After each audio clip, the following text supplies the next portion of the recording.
بسم اللہ الرحمن الرحیم۔ کہتے ہیں کہ کوفہ میں ایک کولی تھا جس پر لوگوں کو بہت اعتماد تھا۔ امین ہونے کی وجہ سے تاجروں کا سامان، روپیہ وغیرہ بھی لے جاتا۔ ایک مرتبہ وہ سفر میں جا رہا تھا، راستے میں ایک شخص اس کو ملا۔ پوچھا کہاں کا ارادہ ہے؟ کولی نے کہا کوفہ شہر کا۔ وہ کہنے لگا کہ مجھے بھی جانا ہے، میں پاؤں چل سکتا تو تیرے ساتھ ہی چلتا۔ کیا یہ ممکن ہے کہ 1 دینار کرائے پر مجھے کھچر پر سوار کر لے؟ کولی نے اس کو منظور کر لیا۔ وہ سوار ہو گیا، راستے میں 1-2 راہ ملا۔ ایک کولی تھا، وہ سچا اور امین تھا، کوفہ کا رہنے والا تھا۔ ایک مرتبہ وہ کئی سفر میں جا رہا تھا تو اس کو ایک شخص ملا اور اس سے پوچھا کہ بھئی آپ کا کہاں کا ارادہ ہے سفر کا؟ تو اس نے کہا کہ فلاں شہر کا۔ تو وہ آدمی نے اس کو نہیں کہا کہ میں بھی ادھر ہی جا رہا ہوں، کہ آپ کے ساتھ میں بھی چلوں؟ تو اس نے کہا ٹھیک ہے۔ تو یہ دونوں ساتھ میں ہو لیے اور راستے میں چلتے چلتے 1-2 راہیں یعنی کہ 2 راستے آئے۔ سوار نے پوچھا کدھر کو چلنا چاہیے؟ یعنی جو آدمی سوار تھا کھچر پر، اس نے کولی سے پوچھا کہ کون سے راستے سے چلنا چاہیے؟ تو کولی نے سارے عام کا راستہ بتایا، یعنی جہاں سے وہ ہمیشہ جاتا تھا وہ راستہ بتایا۔ سوار نے کہا یہ دوسرا راستہ قریب کا ہے اور جانور کے لیے بھی سہولت کا ہے کہ سبزہ اس پر خوب ہے۔ کولی نے کہا میں نے یہ راستہ دیکھا نہیں۔ سوار نے کہا کہ میں 12 اس راستے سے چلا ہوں۔ کولی نے کہا اچھی بات ہے، اسی راستے کو چلے۔ کولی اس کے بتائے ہوئے راستے پر چل گیا کہ یہ ہمیشہ یہاں سے گزرتا ہے تو اچھا ہی ہوگا۔ تھوڑی دور چل کر وہ راستہ ایک وحشتناک جنگل پر ختم ہو گیا جب بہت سے مردے پڑے تھے۔ وہ شخص سواری سے اترا اور کمر سے خنجر نکال کر کولی کے قتل کرنے کا ارادہ کیا۔ کولی نے کہا کہ ایسا نہ کر، یہ کھچر اور سامان سب کچھ لے لے، یہی تیرا مقصود ہے، مجھے قتل نہ کر۔ اس نے نہ مانا اور قسم کھا لی کہ پہلے تجھے ماروں گا پھر یہ سب کچھ لوں گا۔ اس نے بہت عاجزی کی مگر اس ظالم نے ایک نہ مانی۔ کولی نے کہا اچھا مجھے 2 رکعت آخری نماز پڑھنے دے۔ کون تھا؟ یہ ڈاکو تھا جو سوار ہو کر ناٹک کر کے گیا نہیں کہ میں مسافر ہوں، مجھے بھی سفر کرنا۔ یہ ڈاکو تھا اور وہ کولی کے ساتھ بیٹھ گیا اور ویران جنگل میں لے کر گیا اور اس پہ خنجر رکھ دیا کہ اب میں تجھے یہ سب سامان بھی لوں گا اور تجھے بھی جان سے ختم کروں گا۔ تو اس کولی نے آخری کیا اس کے سامنے عاجزی کی کہ مجھے 2 رکعت نماز پڑھنی ہے۔ اس نے قبول کر لیا اور ہنس کر کہا جلدی سے پڑھ لے، ان مردوں نے بھی یہی درخواست کی تھی مگر ان کی نمازیں کچھ بھی کام نہ دیا۔ اس کولی نے نماز شروع کی، الحمد شریف پڑھ کر سورت بھی یاد نہ آئی۔ ادھر وہ ظالم کھڑا تقاضا کر رہا تھا کہ جلدی ختم کر۔ بے اختیار اس کی زبان پر یہ آیت جاری ہوئی۔ اس نے نماز شروع کی، الحمد شریف پڑھی اور اس کو کوئی سورت بھی یاد نہیں آئی، اور وہاں پر وہ ظالم تقاضا کر رہا تھا کہ جلدی نماز ختم کر تاکہ تجھے بھی ختم کروں اور تیرا مال لوٹ کر لے جاؤ۔ تو بے اختیار یعنی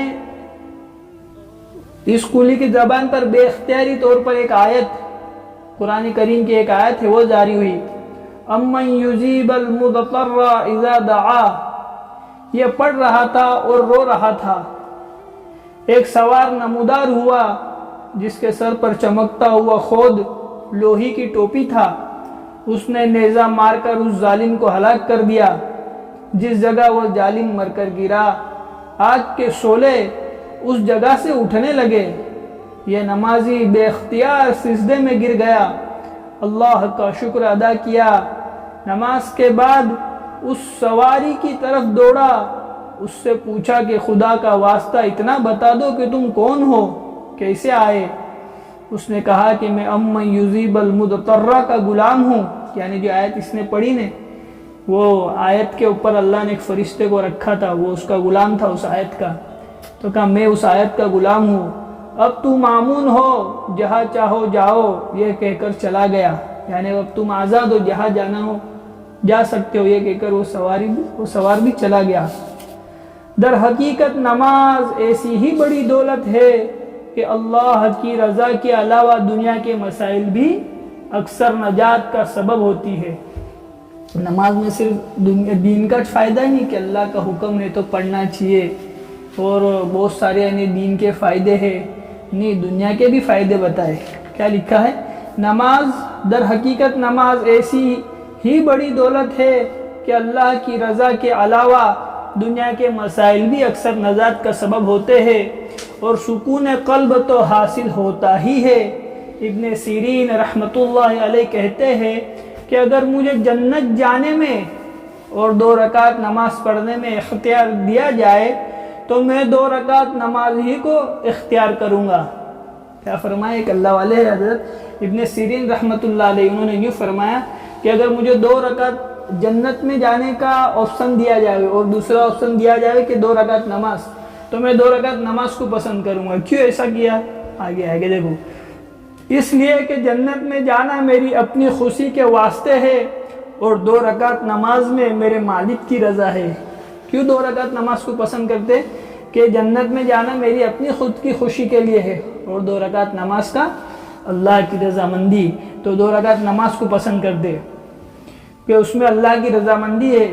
حضور صلی اللہ علیہ وسلم کا ارشاد ہے کہ بڑا قابل رشک ہے وہ مسلمان جو ہلکا پھلکا ہو، یعنی اہل و عیال کا زیادہ بوجھ نہ ہو، نماز سے واقف حصہ اس کو ملا ہو، روزی صرف گزارے کے قابل ہو، جس پر صبر کر کے عمر گزار دے، اللہ کی عبادت اچھی طرح کرتا ہو، گمنامی میں پڑا ہو، جلدی سے مر جاوے، نہ میراث زیادہ ہو، نہ رونے والے زیادہ ہو۔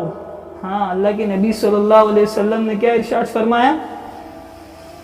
بڑا قابل ہے وہ شخص جو یعنی کہ جس کے بہت اس کا اہل و عیال نہیں ہو، روز کما کے کھاتا ہو، اس پر اس کا گزر چل جاتا ہو اور جلدی سے یعنی کہ اس کا بہت زیادہ میراث بھی نہ ہو، رونے والے بھی زیادہ نہ ہو۔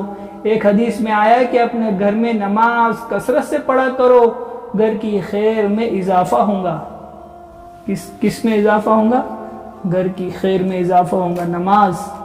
نماز پڑھنی چاہیے 5 وقت کی۔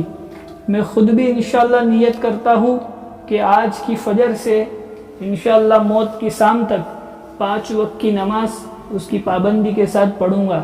ہم سب نیت اور عزائم کریں نماز کے پڑھنے کا۔ سبحان اللہ و بحمدہ، سبحانک اللہم و بحمدک۔